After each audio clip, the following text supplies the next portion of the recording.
Hello, magandang araw po sa ating lahat. Kamusta sa ating mga kababayan from Luzon, Visayas, and Mindanao? Ito po ang inyong lingkod, ang munting tinig ng ordinaryong Filipino, all the way from Sultan Kudarat. Pag-usapan natin ang mainit-init na balita, mga kamunting tinig.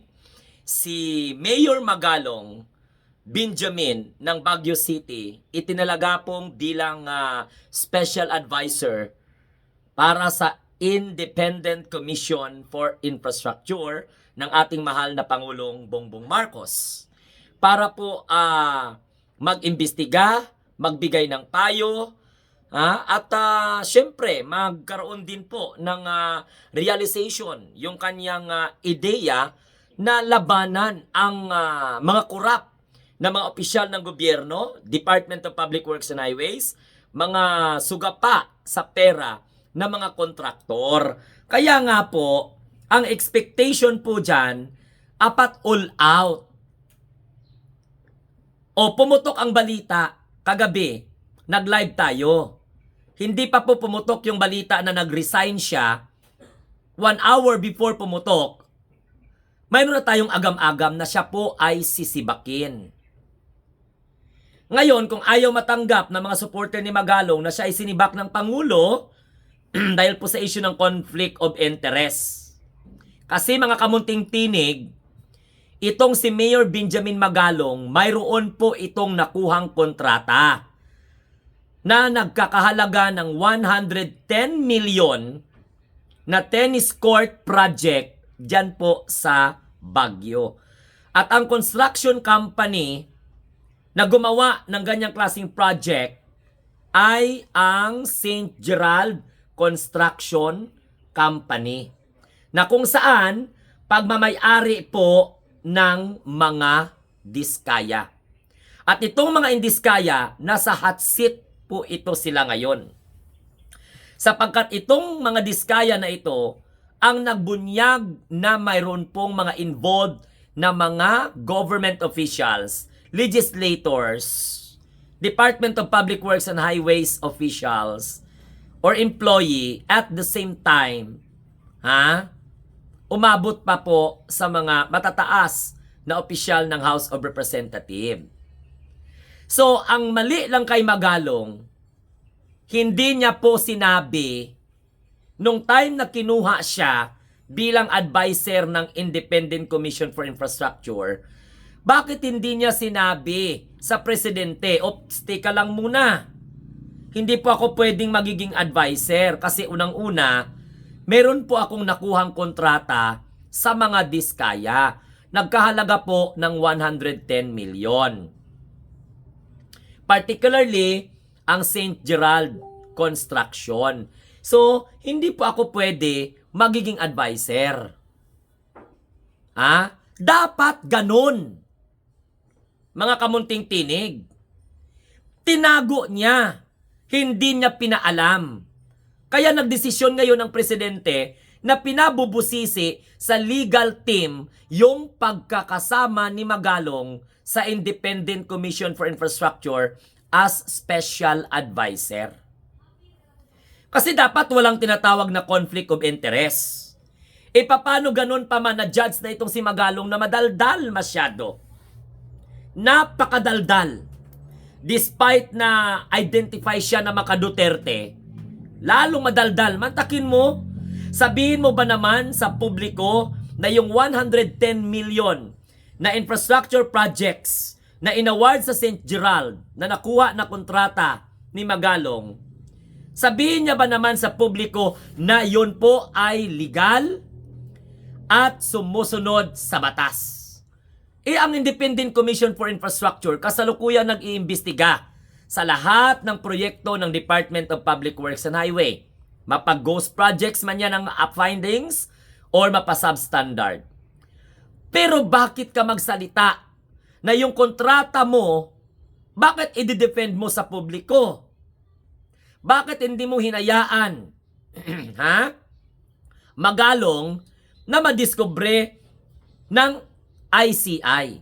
O first and foremost pa lang, sana hindi mo tinanggap ang special advisor na posisyon Sa ngalan po ng conflict of interest. Anong purpose? Bakit mo tinago na ikaw pala nakakuha din ng kontrata sa St. Gerald Construction na pagmamay-ari ng mga diskaya?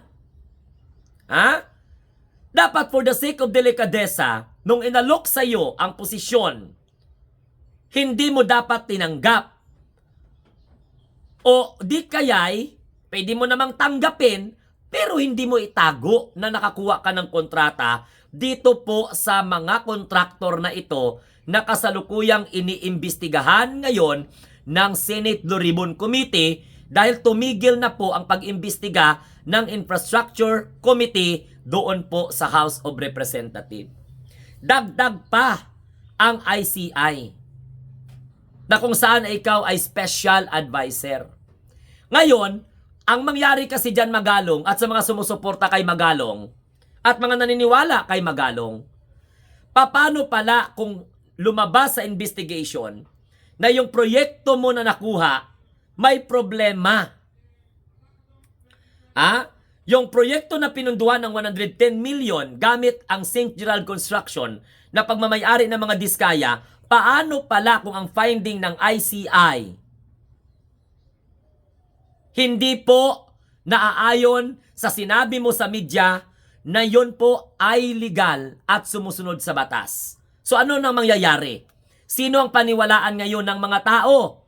Ikaw na sinasabing yung 110 million ay walang problema, legal at sumusunod sa batas? O ang ICI na siyang naatasan ng Pangulo na mag-investigate independently? Your position is not a spokesperson. Why you are so defensive? Dahil ikaw po ay lumalaban sa korupsyon? Ang tanong kasi ng tao dito, bakit hindi mo pinaalam sa taong bayan bago mo tanggapin ang posisyon na special advisor to the ICI or Independent Commission for Infrastructure?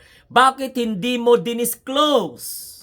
Bakit hindi mo ipinaalam? Kasi kung pinaalam mo, hindi ka talaga kukunin na special advisor to the ICI ng ating mahal na Pangulo. Kaya nung lumabas ang mga issue na ito, pinabubusisi po sa legal team ang pagkakatalaga kay Magalong bilang special advisor to the ICI. In the name of what? Conflict of interest. So ito, ano mangyayari kayon kay Magalong? Pinapalabas ng mga DDS na siya daw po ay nag-resign. Dalawang reason lang yan. Nag-resign siya dahil na-booking siya. Na hindi niya dinisclose na mayroon pala siyang kontratang nakuha sa mga diskaya amounting to 110 million. Na dinidipinsahan niya na wala daw pong problema, legal daw po at sumusunod sa batas. Mga kamunting tinig, nais ko lang pong gustong sabihin sa inyo. Ang pag-imbestiga ng ating mahal na presidente sa pamamagitan ng ICI, wala pong exemption. Hindi lamang po kay Saldico matatapos ang investigation ng ICI. Pati ang former Speaker Martin Romualdez dala po sa investigation. Because the President nga is willing to be investigated. Even though ang Presidente willing na imbestigahan siya. So hindi lang tayo mag-isip kasi ang pinapalabas ng mga Duterte Dayad supporters ay hindi daw po kasama si Speaker Martin Romualdez dahil kaalyado. Mali po yon. Kahit pinsang buo ng Pangulo si Speaker Martin Romualdez, hindi matatapos ang investigasyon kay Saldico. Pati ang former Speaker of the House, no other than Speaker Martin Romualdez, ay hindi po palalagpasin sa investigation na ito. Dahil yan po ang utos ng Pangulo na walang sasantuhin, walang sisinuhin, managot ang dapat managot, mahatulan ang dapat mahatulan. So yan mga kamunting tinig, klarong-klaro po yan. Kaya kayo na mga Duterte Dead supporters, huwag kayo magpakalat ng mga fake news na hanggang kay Saldico lang ang investigation. Panglilin lang po yan. Even though Martin Romualdez included sa paiimbestigahan. Kasi siya yung former Speaker of the House. Dahil yan ay matibay na paninindigan ng presidente na linisin ang dapat linisin. So balik tayo kay Magalong, tapos na ang pagiging epal. Ang tanong, makipag-cooperate pa ba kahit hindi na po siya member ng ICI as special advisor? Abangan natin ang susunod na kabanata. Kasi baka si Magalong nag-isip 2022, 2023, 2024 lang. Kasi sabi ng Pangulo, submit all infrastructure projects, including the flood control, for the past 3 years. Without thinking, nabulaga sila, dahil gusto pong solusyonan ng Pangulo ang mahigit 2 dekadang problema sa DPWH. Gusto pong matuldukan ng Pangulo yan, kasi sa loob po ng 20 taon, problema na po ng DPWH yan. That's the reason why the President included in his State of the Nation address. Mga kamunting tinig, suportahan natin ang Pangulo sa kanyang laban sa korupsyon. At magpamatyag tayo, mag-aabang tayo kung ano na ngayon ang magiging papel ni Magalong. O baka may mga na-discovery pa itong si Magalong under Duterte's administration, sapagkat naturingan siyang Duterte supporter, hindi niya kayang ilabas.